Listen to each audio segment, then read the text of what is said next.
Mga kapatid, ang humiliya po ngayong araw ng Huwebes pong ito ay hango po sa babasahin kong ito. Marcos, Kapitulo 10, versikulo 46 hanggang 52. Pinagaling si Bartimeo. Dumating sina Jesus sa Jericho.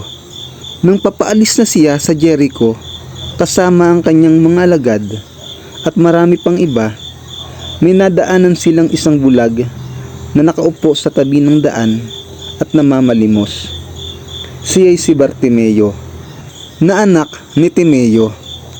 Nang marinig ng bulag na ang nagdaraan ay si Jesus na taga Nazaret, sumigaw siya ng sumigaw, "Jesus, anak ni David, mahabag po kayo sa akin."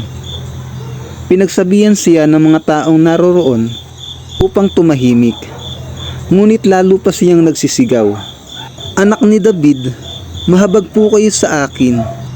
Tumigil si Jesus at kanyang sinabi, "Dalhin ninyo siya rito." At tinawag nga nila ang bulag, "Lakasan mo ang iyong loob, tumayo ka." Ipinapatawag ka ni Jesus. Sabi nila, inihagis niya ang kanyang balabal, paluksong tumayo at lumapit kay Jesus. "Ano ang gusto mong gawin ko para sa iyo?" tanong sa kanya ni Jesus.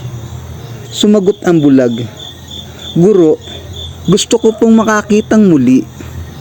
Sinabi ni Jesus, "Kung gayon, magaling ka na dahil sa iyong pananampalataya."